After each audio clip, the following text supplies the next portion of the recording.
On July 16th, 1969, 650 million people tuned in to watch Neil Armstrong, Michael Collins, and Buzz Aldrin strap themselves onto a rocket that would not only take them into outer space, but would take them to the moon, and most importantly, bring them back.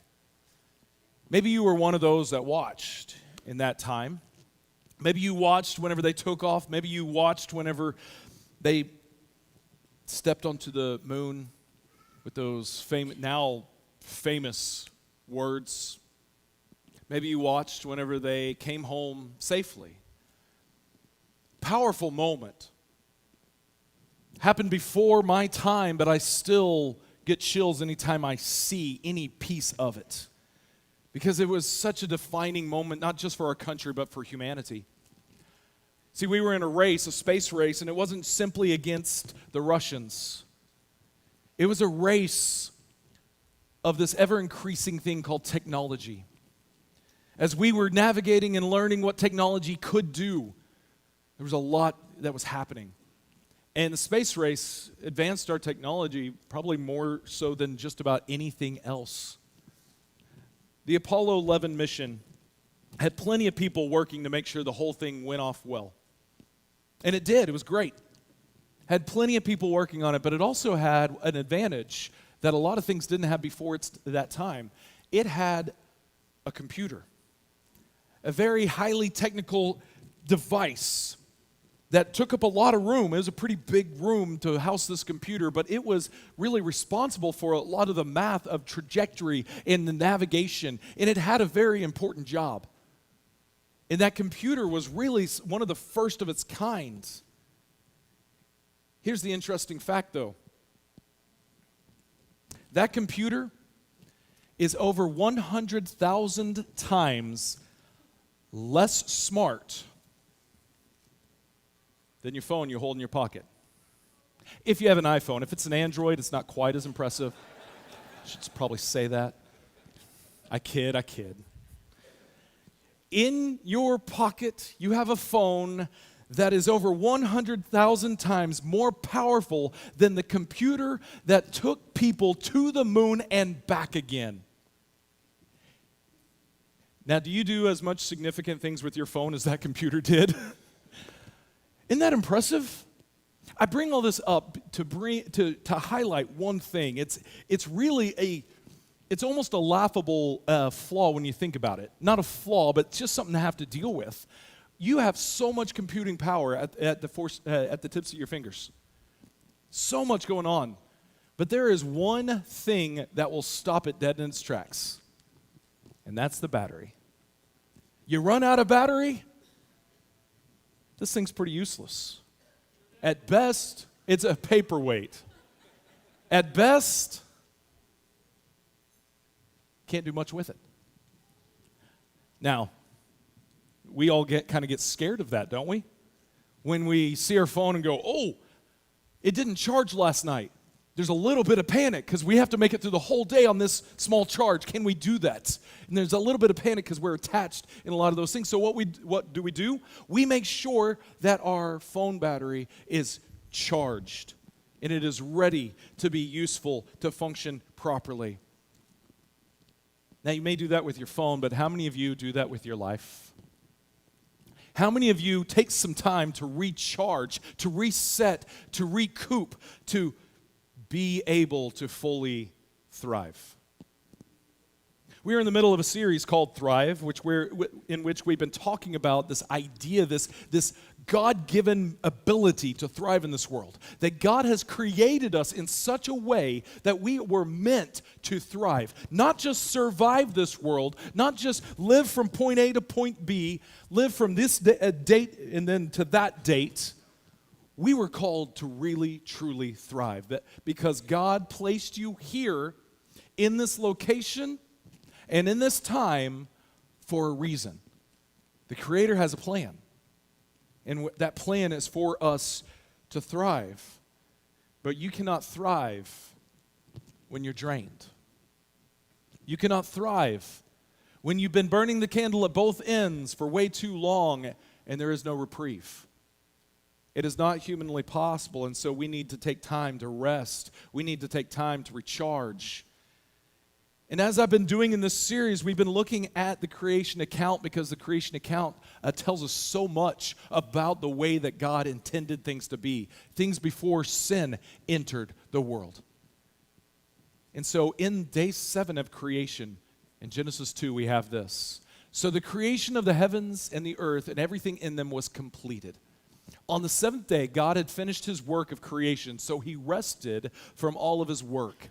And God blessed the 7th day and declared it holy, because it was a day when he rested from all his work of creation. Now, there's a question that we should be asking ourselves when we read this section of Scripture. Why did God rest? I mean, was he tired? Did the 6 days of creation and creating everything that we know, did those days just wear him out? I mean, it would me. That would be a pretty impressive day. 6 of them stacked next to each other. Like, I spent a whole bunch of yesterday getting things ready for our upcoming trip, and I spent a whole bunch of yesterday packing and cleaning and doing all that, and I'm worn out from getting ready. Was God tired? Well, no. God doesn't get tired like humans get tired. There's more going on in this one day than maybe meets the eye. So let's back up in the story to how it starts. Genesis 1:1.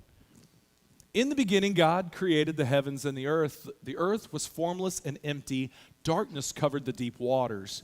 And the Spirit of God was hovering over the surface of the waters. Now, some of you may know that Hebrew is pretty interesting language, and a lot of words can have multiple meanings. So this word spirit can also be a word that it means breath.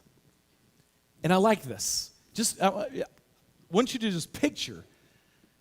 In the beginning, God created the heavens and the earth. The earth was formless and empty, and darkness covered the deep waters. And the breath of God was hovering over the surface of the waters.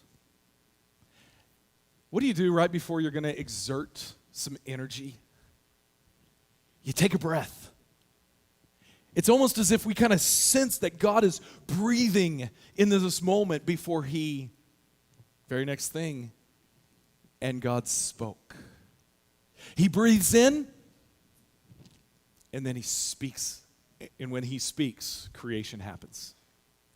And so for the first 3 days, we see that he creates, I'm going to summarize this really fast. First 3 days, he creates realms and spaces. You can go back and look exactly what that means, but he's creating realms and spaces for things to inhabit.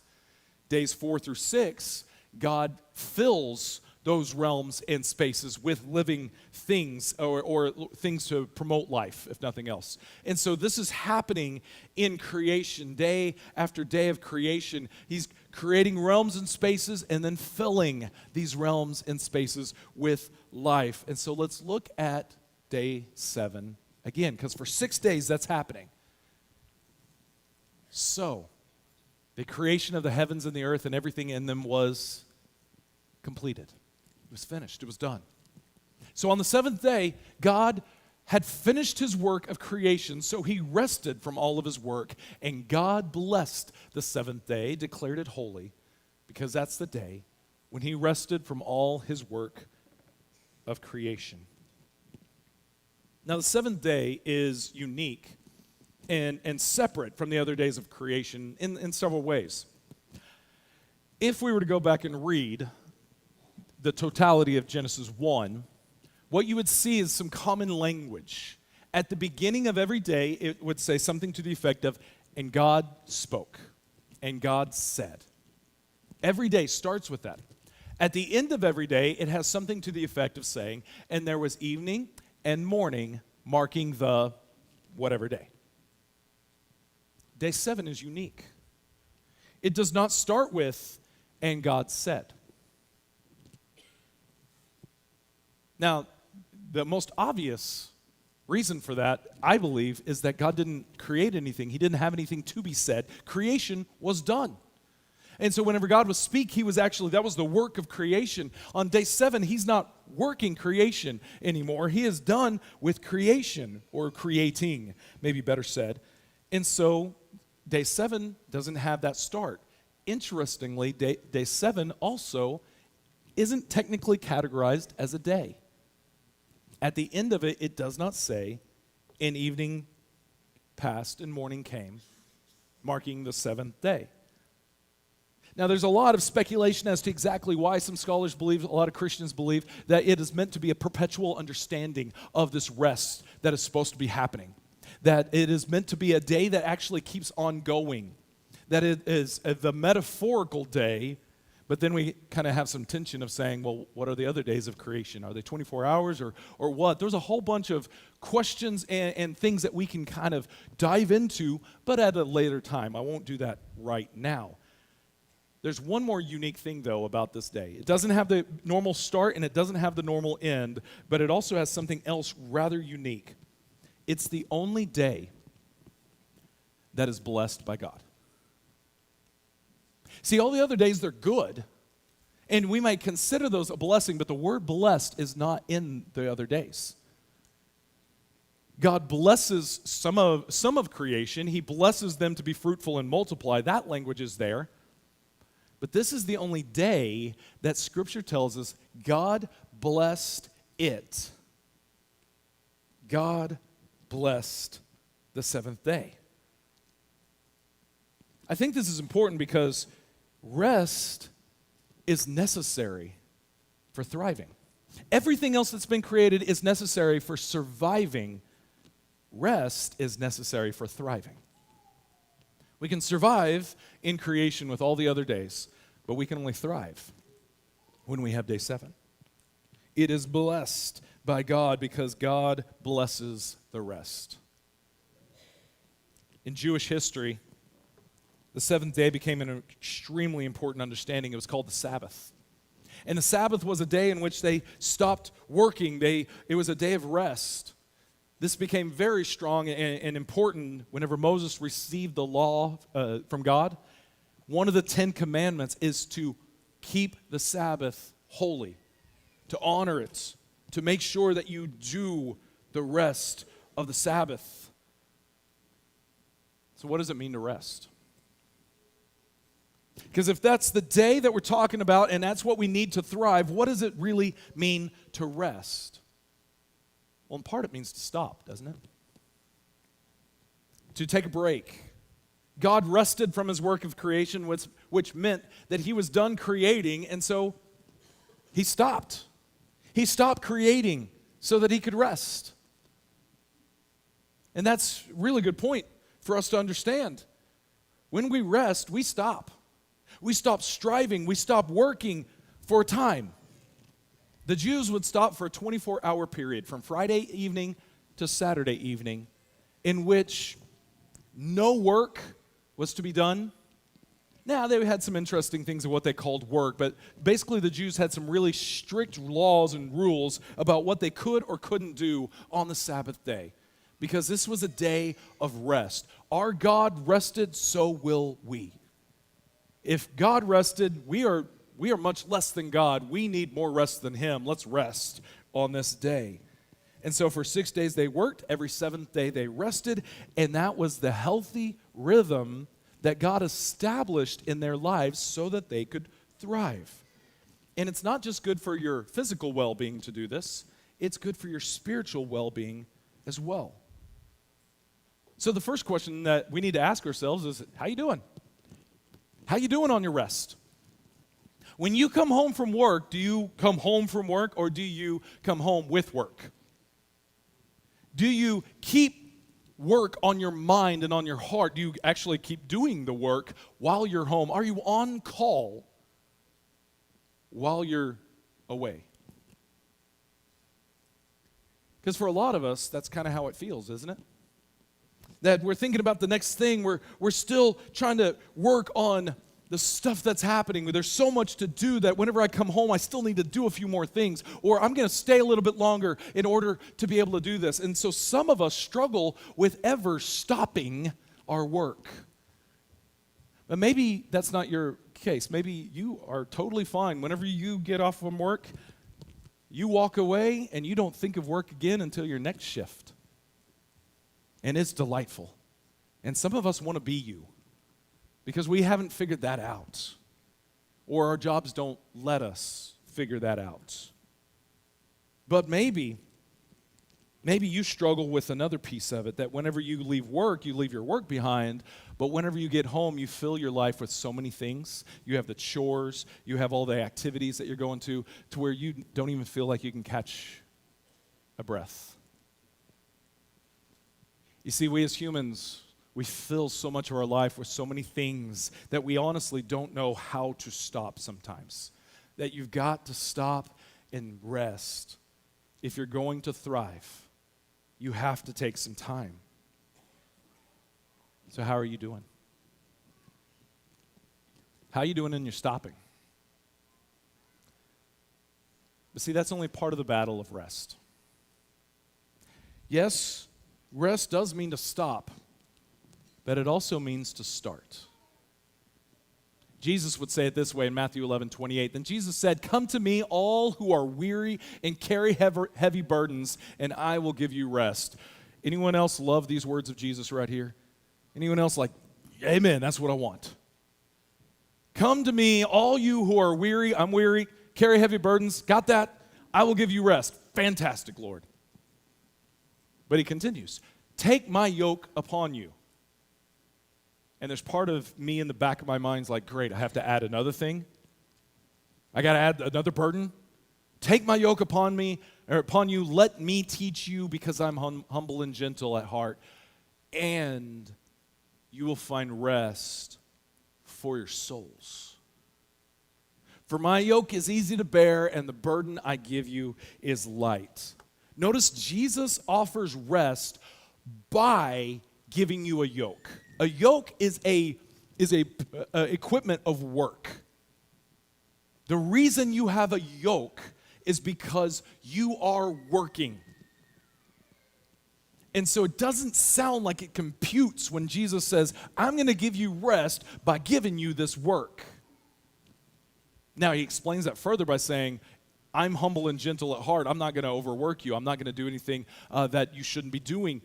And when you do this, you're going to find rest for your soul.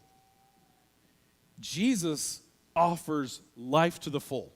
We see that in John 10:10, a life that thrives. And how we get to that life that thrives is by stripping off our weary and heavy burdens that we bear and picking up the yoke of Christ. You see, Christ offers rest. In a world that wears us out, drags us down, burdens our hearts, Jesus offers rest. But again, this rest isn't simply about stopping something. It is about starting something as well. You got to start taking up the yoke of Jesus. Even in Jewish practice of the Sabbath, a lot of times we think, well, the Sabbath, they didn't do anything on the Sabbath. I mean, they had all these restrictions of rules and what they couldn't do. And that is true. They didn't do a lot of things. They didn't do a lot of things in normal life. But you know what the Sabbath day was full of? Worship. If you were a priest, Sabbath was your go time. The priests had sacrifices that had to be offered on the Sabbath day because that was the day when the sacrifices were happening. That's not easy work, but it wasn't work, it was worship. They weren't just stopping their work, they were starting a rhythm and a movement of healthy rest. They would work so that they could refresh their souls, being in the presence of God. So some of you, I think, are striving too much in life. You're wearing yourselves out. Some of us are doing that. And it's time to take a break. Take a Sabbath. Take a rest. Some of you have been doing that. You've guarded your day off and you have your rest and you have your rhythms, but you still feel weary, you still feel anxious, you still feel worn out. And that's probably because you've done well at stopping, but you haven't been so good at starting. You see, if you want rest for your soul, you have to stop the things that are wearing you out and start refreshing, recharging the battery. And the only way that this soul can be recharged is by being in communion with the Creator. It's the only way. Everything else isn't going to work, not to satisfaction. You may get little hits by doing different things, but the only way to really fully have rest and recharge your soul is to be connected in worship with your Creator. Jesus understood this. Some of you maybe have watched The Chosen, and as you follow the story that they're sharing, you get this sense that Jesus wears himself out in some ways. I mean, he is doing things. He is healing people, and people are gathering around him for that purpose, and he loves them all so dearly. He carries their burdens in so many ways. And it can be exhausting just watching it. I'm sure his disciples felt that too, but they also saw something else, that Jesus would stop sometimes. Jesus would stop the healing. He would stop, even though there was plenty of other people, and he would go to a quiet place. And if this would be more than just to take a nap, he would go to that quiet place to connect with his Father. In fact, here's just one instance. Luke 5:16, but Jesus often withdrew to the wilderness for prayer. Jesus didn't just stop what he was doing. He started living in the rest of God. And this was a constant rhythm for him. That you'll see it. In fact, you can read through the gospel accounts and you almost see that it's a rhythmic pattern in which he will go out and do something, and then whenever a big something's about to happen, he will go away to pray and rest and recharge before he goes and does the big thing. And then goes through that again. And it's this rhythm that he establishes that we need to be understanding as well, that if we want to thrive in this world, we need to slow down. We need to take a break. We need to have a Sabbath. We need to stop. You need to have a regular routine of that. But more than just stopping, we've got to start truly worshiping God. Not just, oh, that's what Sunday's for. I come to worship here in this building. That's wonderful. That's fantastic. But sometimes you sit in the pew and you never recharge. And it's not my fault as the preacher. It's not the song leader's fault leading the singing, or some prayer leader that went too long or too short or anything like that. It's not their fault. It's not anyone else's fault that you're not recharging. It's because you aren't giving into it what you need to get. You're here in a pew, but you are not plugged into the source. And whenever you have a regular rhythm of it, you long for it.